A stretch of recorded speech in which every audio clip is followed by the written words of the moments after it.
Ante Salmo 51, versículo 6 en adelante. Y leemos en el nombre del Padre, y del Hijo, y del Espíritu Santo. Amén. Dice, he aquí, tú amas la verdad en lo íntimo, y en lo secreto me has hecho comprender sabiduría. Purifícame con hisopo y seré limpio, lávame y seré más blanco que la nieve. Hazme oír el gozo y alegría, y se recrearán los huesos que has abatido. Esconde tu rostro de mis pecados, borra todas mis maldades. Crea en mí, oh Dios, un corazón limpio, y renueva un espíritu recto dentro de mí. Y no me eches delante de ti, y no quites de mí tu Santo Espíritu. Vuélveme el gozo de tu salvación, y espíritu noble me sostente. Entonces enseñaré a los transgresores tus caminos, y los pecadores se convertirán a ti. Amén. Bien, quiero hablar un tema que se llama reconocer el pecado. Reconocer el pecado es el tema que en esta tarde voy a estar disertando.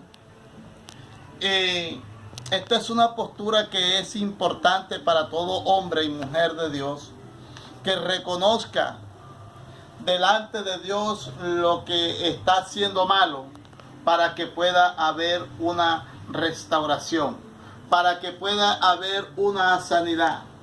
Si hay cosas que son difíciles de que ocurra en la vida de la persona, es cuando la persona no reconoce su pecado, es cuando la persona no confiesa su estado de engaño en el que quiere vivir, porque no está engañando a Dios.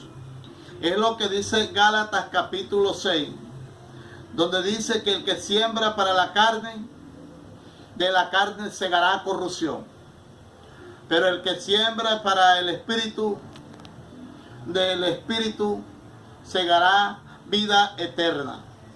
Por eso Romanos 8:1 dice, ninguna condenación hay para los que están en Cristo Jesús, los que no andan conforme a la carne, sino conforme al Espíritu. Este capítulo 51 se cree que es la decisión que toma el salmista David después de haber sido redarguido por Natán. En segunda de Samuel capítulo 12, del 1 al 15, cuando hay aquella visita del profeta Natán a David, porque al final del capítulo 11, el acto que había cometido David no había sido agradable a los ojos de Dios. Por eso es que cuando se cometen pecados en la intimidad, cuando se hacen cosas indebidas y la persona no reconoce el pecado, ni se vuelve a Dios, ni se arrepiente, es donde Dios toma la acción en un acto de gracia, de confrontar públicamente aquel pecado, para poder salvar el alma de aquella persona, de aquel hombre, de aquella mujer. Por eso el salmista David, cuando se llegó a Betsabé, Natán vino para confrontarle, para hacerle ver su error y para que reconociera su estado. Dice la Biblia que David se humilló y David reconoció que había pecado. Por eso es de sabiduría, de inteligencia y de hombre entendido y mujer entendida reconocer nuestros pecados.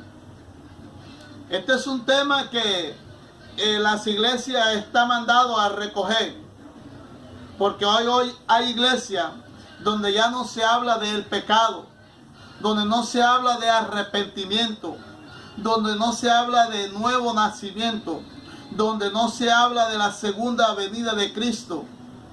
Y como dijera el pastor Ibáñez, cuando alguien piensa montar una iglesia, piensa alrededor de esa iglesia es montar un restaurante, montar una tienda, montar un sitio de recreación, pero no piensa en montar un orfanato, un sitio que ayude a los ancianos de la cuarta edad, porque a ellos lo que les interesa es el negocio.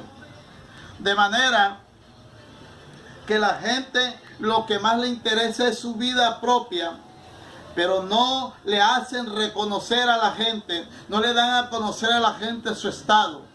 Por eso es que hay cantidades de gente en los templos que están perdidos sin fe y sin esperanza, porque están en pecado y no les han redarguido.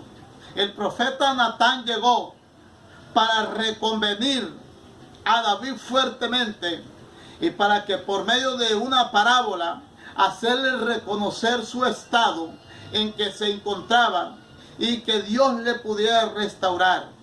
Porque ¿quién puede ser restaurado si no reconoce su estado, si no reconoce su postración?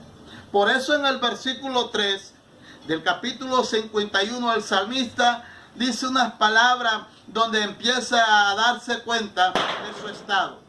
Dice, porque yo reconozco mis rebeliones y mi pecado está siempre delante de mí. Contra ti solo he pecado y he hecho lo malo delante de tus ojos, para que sea reconocido justo tu palabra y tenido por puro en tu juicio. David no había pecado contra los hombres ni contra Israel. Aparentemente todo se veía bien porque era el rey, pero a Dios no le agradó porque contra él había pecado. Porque cuando una persona miente y echa mentira, no peca contra nadie, sino exclusivamente contra Dios. Y David había pecado contra Dios, porque este es un pecado gravísimo. La Biblia habla de pecado deliberado y de pecado no deliberado, pecado de muerte y pecado no de muerte. Por eso Juan el apóstol comienza a hablar de estos tipos de pecados allá en 1 de Juan capítulo 5, en el versículo 16, dice allí acerca de este tipo de pecado. Dice, si alguno viere a su hermano cometer pecado que no sea de muerte, pedirá y Dios le dará vida. Esto es para los que cometen pecado que no sea de muerte. Dice, hay pecado de muerte, por lo cual yo no digo que se pida. Toda injusticia es pecado, pero hay pecado no de muerte. David había cometido un pecado de muerte.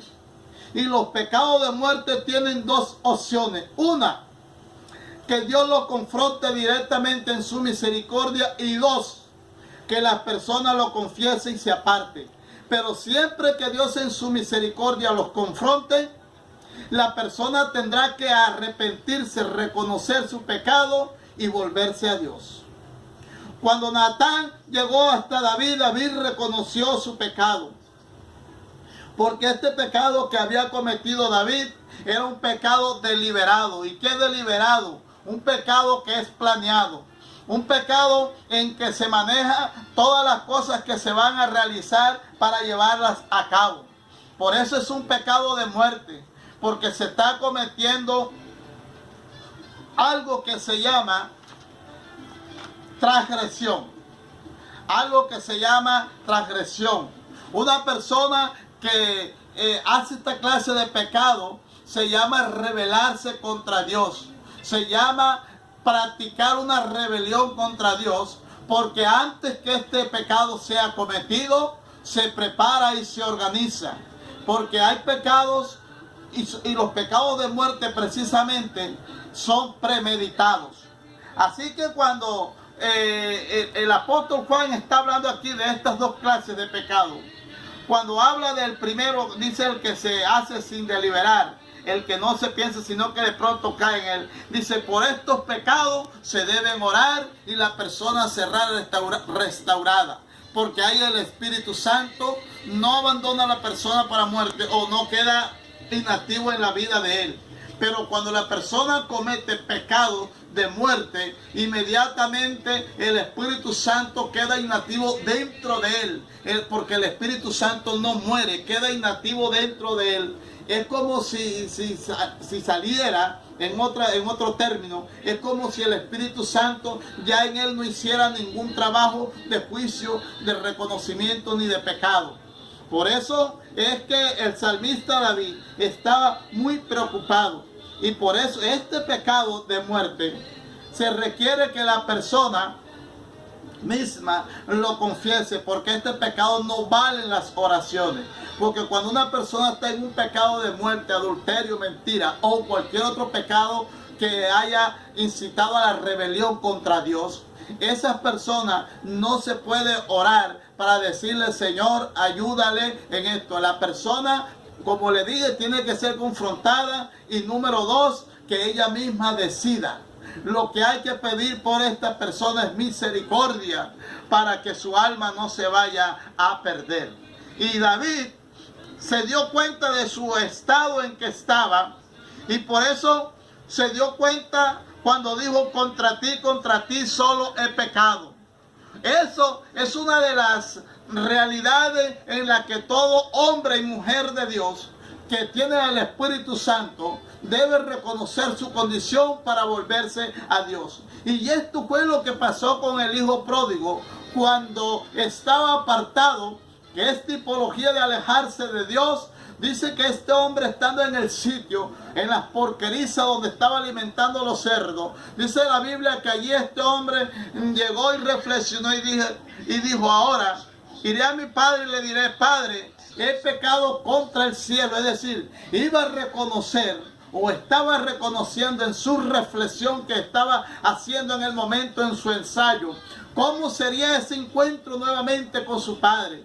Porque cuando una persona se aleja de Dios, está descarriado, necesita volverse a Dios y necesita con un corazón sincero planear qué le va a decir con toda sinceridad. Y aquel muchacho dijo, iré a mi padre y le diré, Padre, he pecado contra el cielo, he pecado contra ti, y le diré también, ya no soy digno de ser llamado tu hijo. Esta es una actitud de reconocer su pecado. Este es un estado en que la persona reconoce su condición. Este muchacho reconoció su estado al igual que David.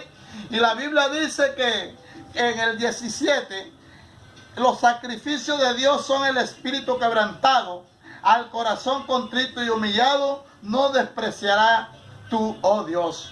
Así que cuando David se volvió a Dios, cuando el hijo pródigo se volvió a Dios, entonces fue recibido en misericordia y allí fue para restaurado. Pero David no hace una confesión cualquiera, porque a veces nosotros cometemos pecado y hacemos una confesión somera por encima, como si lo que se hubiese hecho no amerita decir claramente los detalles de las cosas. Pero David comenzó a reconocer y dijo, para que sea reconocido justo tu palabra y tenido por puro en tus juicios. El salmista David estaba reconociendo que si uno es capaz de confesar el pecado delante del Señor, la justicia de Dios estará ahí por encima de cualquier transgresión, para que la corrección se dé en su justicia. Y allí también David reconoce que había sido informado en pecado y que no había otra cosa más que en él que pecado. Por eso en el 6 dice, he aquí, tú amas la verdad en lo íntimo y en lo secreto has hecho comprender sabiduría. Por eso cuando fue a orar, allí en lo profundo, cuando se metió al templo, o cuando fue al cuarto, cuando fue al lugar donde él oraba, dice que allí David comenzó a darse cuenta, porque ya había hecho la confesión, de cómo el Espíritu Santo allí le constriñe. Porque una persona que peque, el Espíritu Santo, que es el que redarguye, que es el que convence de juicio, de justicia, Él allí meterá dentro de ti y atacará aquella conciencia para que tú y yo podamos reconocer el estado, podamos reconocer nuestra condición. Y dice, y en lo secreto me has hecho comprender sabiduría. Qué hermoso es, porque cuando yo confieso el pecado, entonces comienza Dios en su espíritu a hacerme darme cuenta de mi condición, a darme sabiduría para yo comprender que en el estado que estoy no puedo ir al cielo, que en el estado que estoy me voy a perder. Ese es hacerle comprender sabiduría al hombre, ese es hacerle entender al hombre cómo está él. Porque solo el Espíritu Santo me puede convencer de la injusticia, me puede hacer comprender mi error, mi equivocación. Solo Él. Por eso, cuando yo confieso en la intimidad, se produce un efecto de restauración que empieza con hacerme ver a mí que yo estoy mal delante de mi Señor. Alabado sea su nombre. Aleluya. Por eso el salmista dice, purifícame con hisopo y seré limpio. Lávame y seré más blanco que la nieve. Estaba ampliando su confesión. ¿Sabe que a veces hay gente que comete pecado? Sí, yo pequé, pero Dios tiene misericordia, Dios perdona. Yo soy carne. Pero, y se justifican diciendo, yo soy carne, tuve un desliz, justificándose. Pero Él dijo, purifícame con hisopo y seré limpio. Reconocía. ¿Sabe qué es purificar con hisopo? Hisopo era como una especie de fleco que amarraban como una brocha. Y eso fue lo que utilizaron los israelitas para poner en los dinteles la sangre, porque ese hisopo era metido en la sangre y luego esa sangre era puesta. Y eso era lo que estaba diciendo el salmista, límpiame con tu sangre. Y dice, y seré limpio. Dice, lávame y seré más blanco que la nieve. ¿Sabe? Cuando la sangre de Cristo limpia nuestros pecados, seremos verdaderamente limpios. Y no estoy hablando de aquellos que no se bañan, o de aquellos que de pronto dejan un día para lavarse o bañarse, o lo dejan para el fin de semana. No me refiero a ese tipo de aseo. Me refiero a la limpieza espiritual. Por eso dijo, lávame. Y esto representa la palabra. Dijo, lávame y seré más limpio que la nieve. Por eso, cuando el salmista David estaba haciendo estas confesiones, él no solamente estaba hablando de los errores que había cometido, sino que quería una purificación. Él estaba pidiendo una restauración total de su vida, porque reconocía que estaba sucio, reconocía que había manchado su alma, porque la Biblia dice que el que comete pecado de muerte, sobre todo adulterio, dice, corrompe su alma el que tal hace. Eso está en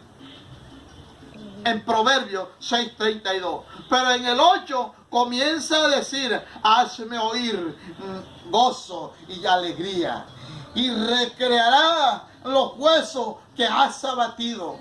Por eso usted ve que el salmista David, en el versículo 32, comienza a decir la condición en la que estaba él.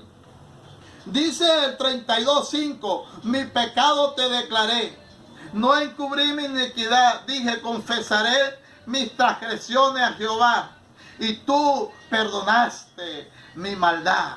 Pero el 3 es mi pecado, perdón, pero dice el 3 del versículo 32, del capítulo 32, mientras callé se envejecieron mis huesos, en mi gemir todo el día. Por eso aquí en este versículo estaba diciendo: y se recrearán los huesos que has abatido. Porque cuando se comete pecado de muerte, es como si se tuviera artrítico, es como si hubiera dolencia en cada uno de los 206 huesos que tiene el cuerpo. Tenía dolencia, pero esta dolencia de la que yo me estoy refiriendo no es una dolencia física, sino una dolencia espiritual, en que cada componente de su cuerpo había sentido el dolor por el peso del pecado y de lo que Dios estaba haciendo en la vida de este hombre. ¿Cuántos dan gloria a Dios? Gloria a Dios. Por eso es importantísimo que Dios nos confronte. Por eso es que hay esperanza. Cuando Dios nos confronta, cuando Dios ataca nuestra realidad de pecado, en la que muchas veces no le hemos confesado. Y por eso, cuando llegó Natán, pudo hacerle ver. Y esto era como para que David le diera unas palmaditas a Natán en su espalda y le dijese: gracias, porque el profeta está para denunciar el pecado de la iglesia. El profeta está para anunciar públicamente el pecado y el desenfreno del pueblo. Porque cuando no hay profecía que denuncia el pecado, el pueblo se desenfrena. Pero el profeta está para denunciar el pecado. Pero qué triste que en estos tiempos los pecados se han vuelto, los profetas han endulzado los mensajes, han endulzado la palabra profética y no han denunciado el pecado de la iglesia. Y la iglesia se ha podrido, la iglesia se ha convertido en un chiquero. Porque no hay profeta que saque el azote, porque no hay profeta que saque la vara. Cuando Jesús en 2 oportunidades en sus 3 años de ministerio pastoral en esta tierra, su ministerio en esta tierra durante esos 3 años, sacó la vara, y en 2 oportunidades, al comienzo y al final de su ministerio que hizo en esta tierra, sacó la vara y azotó a los cambistas. Fue capaz de públicamente hacerle ver a aquella gente su estado. Y esta vez Jesús hizo que sacara la vara, el azote contra David. Y es necesario que cuando Dios tenga que sacar la vara para azotarnos, lo haga para que nos evite ir al infierno, lo haga para que evite que nuestra alma se pierda. ¿Cuánto se necesita en estos tiempos profetas que no endulcen el oído del feligrés ni del oyente que llega a buscar una palabra y lo que encuentra es puro dulce, pura miel? Porque no hay una palabra que le redarguya, porque no hay una palabra que lo lleva al arrepentimiento y a la confesión y al convencimiento de su desgracia que ha producido el pecado que ha cometido a su vida. Y porque como esto no ocurre, la persona se siente bien, la persona no reconoce el pecado, porque como el profeta le pone la mano y en vez de decirle arrepiente de tu pecado, no le confiesa esta parte ni le hace llevar a que allí confiese el pecado, sino que le hace sentir bien. Y esto no pasó en Natán. Natán llevó la palabra a sabiendas de que David, como rey, le podía volar la cabeza instantáneamente porque tenía la autoridad para hacerlo. Pero David aceptó el mensaje y allí vino una restauración. Así que cuando la palabra viene, no es para matarnos, la palabra fuerte es para restaurar, es para dar vida, es para que lo podrido se restaure y vuelva a tener vida. Gloria a Dios. A su nombre sea la gloria. Santo es el Señor. ¿Cuántos dan gloria a Dios? Gloria a Dios. A su nombre. Aleluya. ¡Ay, santo! Por eso dijo: y recrearán los huesos que has abatido, porque el pecado esquebraja los huesos. Dijo: esconde tu rostro de mis pecados. y borra todas mis maldades. Aquella confesión era una confesión con todo el corazón. Era una confesión con un verdadero arrepentimiento. Porque cuando la confesión se hace con un verdadero arrepentimiento, entonces vendrá la restauración. Entonces vendrá la alegría de los huesos. Porque cuando el Espíritu de Dios está en nuestras vidas, hay un refrigerio dentro de nosotros. Hay un gozo, hay una alegría. Nuestros huesos se recrean. Por eso el salmista dijo: crea en mí, oh Dios, un corazón limpio y renueva un espíritu recto dentro de mí.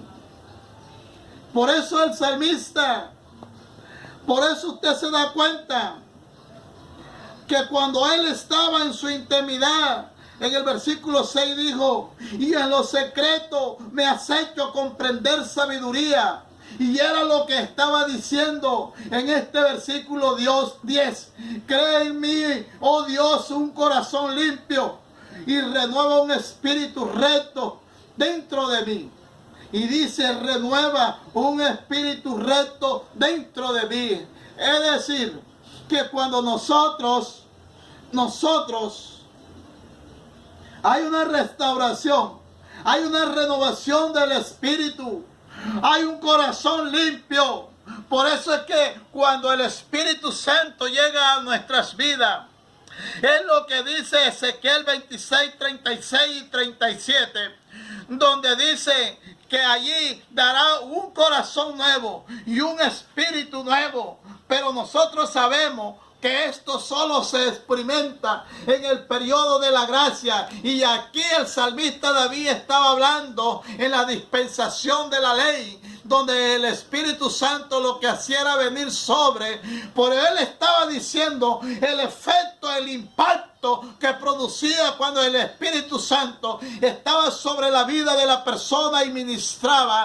Decía: crea en mí, oh Dios, un corazón limpio. Porque una persona que está siendo ministrado por el Espíritu Santo de Dios, no habrá ocasión para el mal pensamiento. No habrá ocasión para que mis pensamientos se recreen en lo malo. Porque hay un corazón limpio. Y por eso la Biblia habla ya en el Nuevo Testamento que de la abundancia del corazón habla la boca. Y por eso David estaba diciendo: crea en mí, oh Dios, un corazón limpio. Porque allí comienza a decir que del corazón es donde salen los adulterios, salen las fornicaciones, salen las malas intenciones. Del corazón es donde salen todas estas cosas, todos los planes maquiavélicos. Porque cuando usted piensa cosas negativas, no las piensas con tu cerebro, sino con tu corazón. Porque el corazón es el que maquina, pero el corazón también es el que planea para bien. Por eso él dijo: crea, oh Dios, en mí un corazón limpio, un corazón puro, para que ese corazón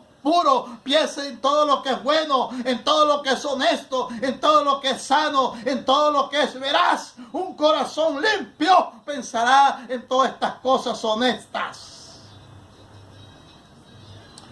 A su nombre sea la gloria. Aleluya.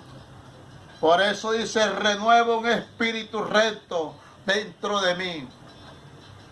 Un hombre con una restauración espiritual.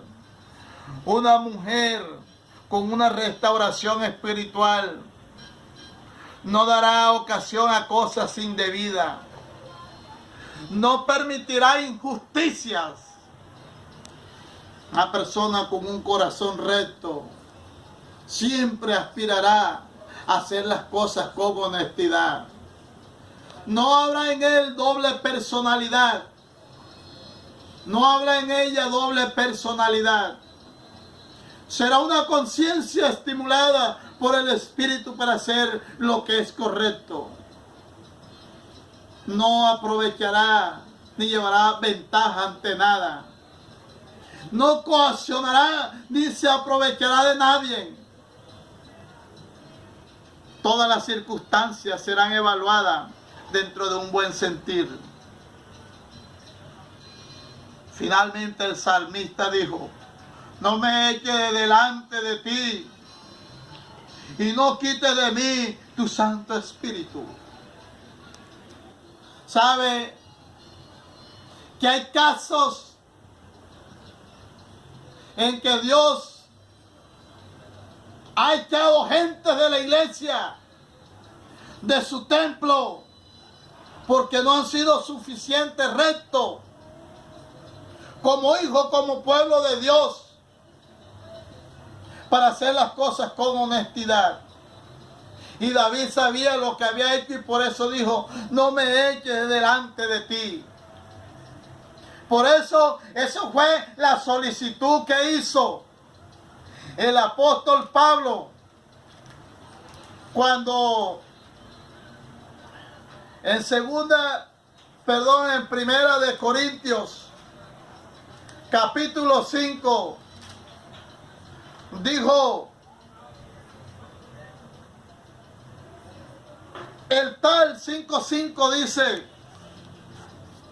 el tal se ha entregado a Satanás para destrucción de la carne, a fin de que el espíritu sea salvo en el día del Señor. Fue echado de la iglesia. Y por eso él decía, no me eches de delante de ti. Porque hay gente a los que Dios los echa de su presencia. Porque no tienen un corazón recto delante de Él. ¿Acaso Dios no se da cuenta de lo que tú y yo hacemos? Y le digo algo.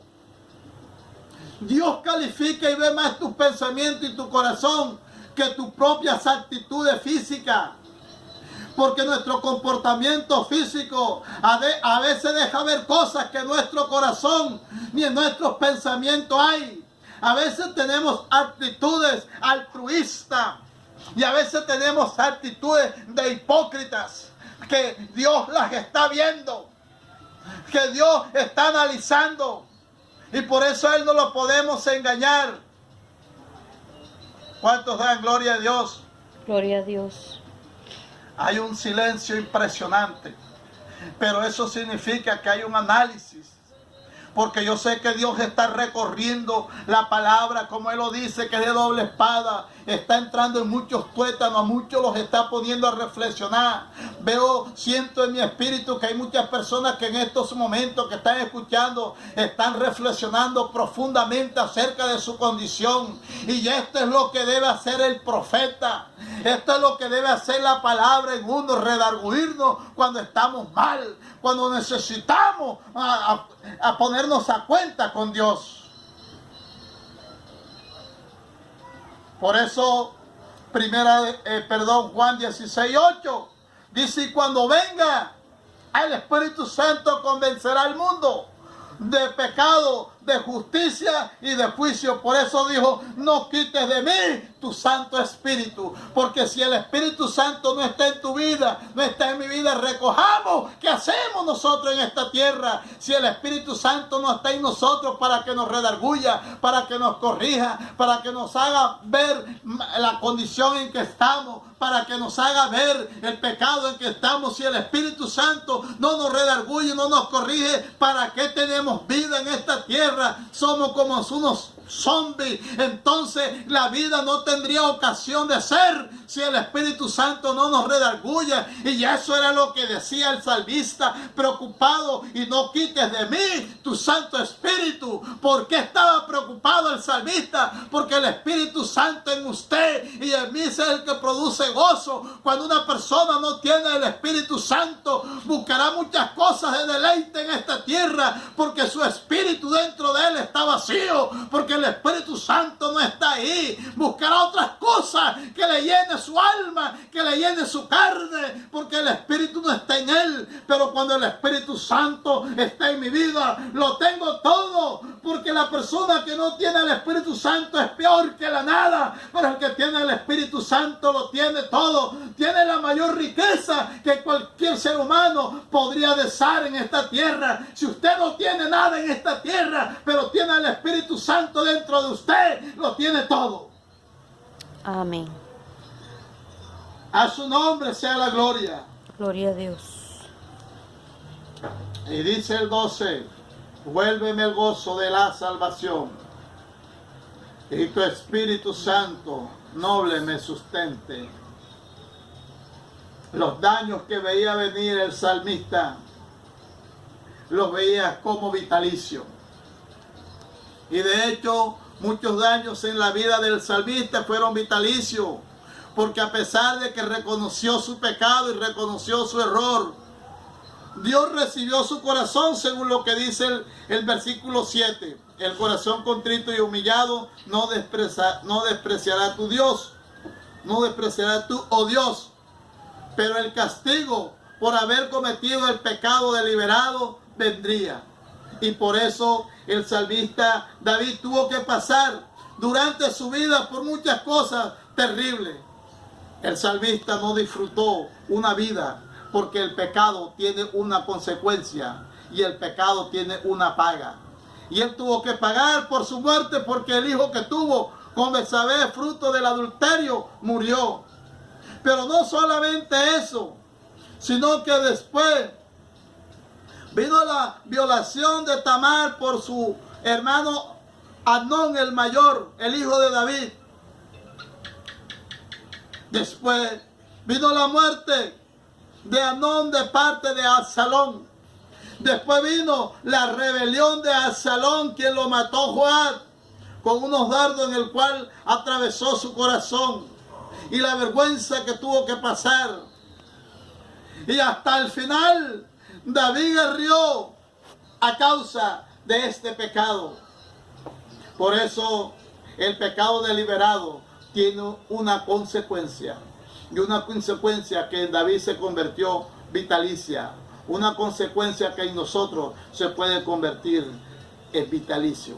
Por eso nosotros tenemos que pensar seriamente en estos tipos de pecados y mirar seriamente que no estamos jugando al evangelio, no estamos jugando al evangélico. Si queremos ir al cielo, por favor, pensemos seriamente en nuestras vidas y andemos con un corazón puro, con un corazón recto, con un espíritu noble dentro de nosotros que pueda sustentar la gracia de Dios para que nuestro testimonio sea visible y sea intachable delante de la gente que nos quiere imitar y de los que quieren ser seguidor del eterno Jesucristo. Amén y amén.